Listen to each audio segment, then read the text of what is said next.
देवा लागला जसं मात्रात भरायला आता पवनाला सांभाळा पावसाळ्याची चावल लागली धनगरा मेंढक्याला वारा देवा सुटायला पावसाची चाव लागली सर्व मेंढका काय लागला देवा आता बोलायला चला मानदेशाला जाऊया पंढरपूर भागाला मेंढर घेऊन चारणीला तवा बाळू आला राहिला म्हणतो आहे मी मेंढ्याला खायला चारणीला जाणार आहे पंढरपुराकडं मायाप्पा बाप म्हणला अरे गावचं धनगर तुला पटवून घेणार नाही सांभाळून घेणार नाही रुकडी मानगावच्या धनगरावर जावा तू चारणीला एवढं म्हणताना बाबा काय घालायला देवा करायच्या आता वेळेला चला चला जाऊ चौंडी गावाला जामुनिया पारू आईल्या देवीला चला चला जाऊ चौंडी गावाला जामुनिया पारू आईल्या देवीला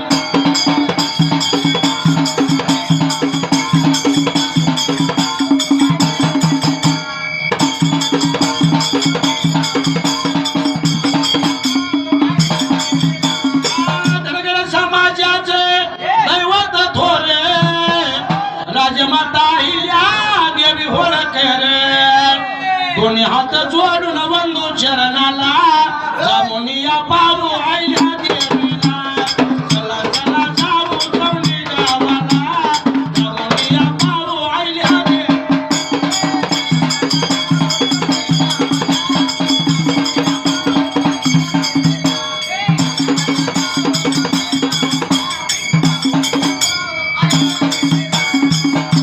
जेव्हा चारणीला जायचं म्हणजे आता रोकडी माणगावच्या धनगराबरोबर जायचं आहे शनिवार रात्री मेंढीची महार घेऊन खांड घेऊन निघून आला त्या रोकडी माणगाव गावाला देवा जसं निघून यायला आवरावं लागलं देवा करायच्या आता वेळेला रविवारी मेंढीच्या दुधाचं तपान अभिषेक केला देवाला आणि मेंढ्याची महार निघून चालली देदा रोजच्या रोज गाव ते मेंढके या बाळूला दमवाय लागलं प्रत्येकानं उठायचं बाळ्या माझी मेंढर हाण हे बाळ्या ती काठी आण हे बाळ्या ते टावीलान त्या बाळूला म्हणजे 5 मिनिटं सुद्धा दम खायला इसावा नव्हता बारकं पोरग म्हणलं की प्रत्येकानं उठायचं आणि त्या बाळूवर कारभारी व्हायचं असं हाल काढत काढत आज या गावाला उद्या त्या गावाला उद्या त्या गावाला पंढरपूर भागाला चंद्रभागेच्या काठावरती मेंढीचा तळ पडला त्या टायमाला पूर्वी काला जसं देवा तळ पडायला चिंता लागली कोणाला वाटायच्या आता वेळेला पंढरपूर भागाला धनगर आल्याला बघितलं माझ्या पंढरीच्या पांडुरंगाला विचार पडला देवा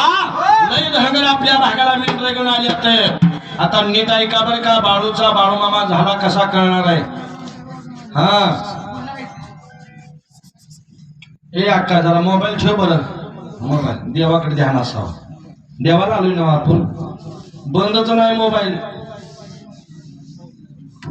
काय एखादा लाईट खंडी झाली तर मोबाईल प्रेमी तडपडून मरतील लय वाईटीची तर अवघड आहे लय मोबाईलची याड नसावं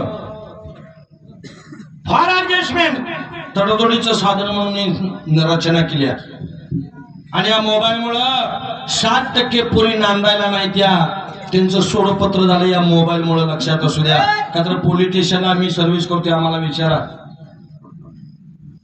99% केसेस नुसत्या मोबाईलवर नाही त्या हे ना त्याला फोन केला ते नाही केलं बोंबाबोंब सगळं असं करू नका विचार केला मनाला पंढरीचा पांडुरंग म्हणतो धनगर लय आल्यात मेंढर घेऊन आपल्या भागाला चला यातला खरा धनगर आपण पाहिजे आता हुडकायला पंढरीच्या नाताना जगजेटी देवाना देवा काय का केला असायच्या आता वेळेला बाळू मामा तुझं मला याद लागलं थोडंफार नाही जीवात लागलं बाळू मामा तुझं मला याद लागलं थोडंफार नाही जीवात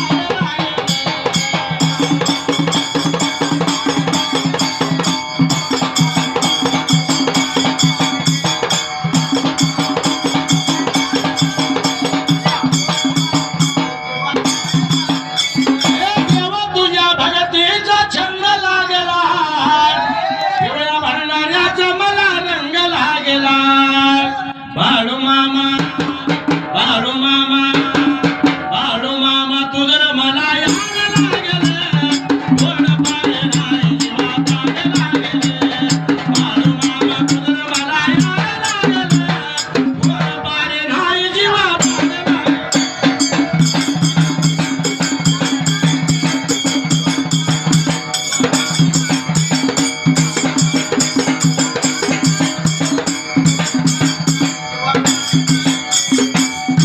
सकाळी प्रसाद झाला फराळाचा हा. 10,000 पत्र लागली होती. किती हजार?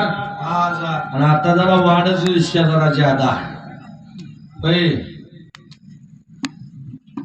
आज एकादशीचा सोहळा आहे. आजची आरती, अमावस्येची आरती, एकादशीची आरती आणि अमावस्येची आरती महत्वपूर्ण असते, लक्षात असू द्या. बाळमामाच्या तळावर जेवढं मेंढक आहे, जेवढं भावी भक्त आहे, प्रत्येकाने एकादश धरावीच लागती. बंधनकारक आहे. कारण एकादशीचं व्रत केलं तर कुठलाही बाकीचा उपवास करायची गरज नाही. तीर्थव्रत खरी एकादश. लक्षात आलं का? एकादशी सारखं व्रत मोठं नाही. आणि महिन्यातनं 2च उपवास आहे. पण तुम्ही आम्ही काय करतो, सोमवार आहेच, शुक्रवार आहेच, आणि बुधवार आहेच, शनिवार आहेच, सगळं उपवास करून कोम्यात जाते. तरी बी देव भेटत नाही. कसा देव भेटल? तुम्ही आम्ही दररोज एक देवाला बदलायला लागलो. सोमवार आला की महादेवाचा टेटस, मंगळवार लक्ष्मीचा, बुधवार विठोबाचा, गुरुवार दत्ताचा, शुक्रवारी भवानीचा, शनिवारी खांदेवा गदाला बजरंगबली की जय, रविवारी बिरोबा, भैरोबा, ज्योतिबा, नायबा, वरतीकडलं खालतीकडलं लिंबू दोरो, गुंडो दोरो, सगळं बोंबा बोंब. असा देव पावत नाही. आपला तो एक देव तृण घ्यावा ते नवीन जीवा सुखन आहे. एरतिमा एक दुःखाची गणती नाही आधी अंगी अवसान. आपला परमनंत देव कसा पाहिजे? हो हो हो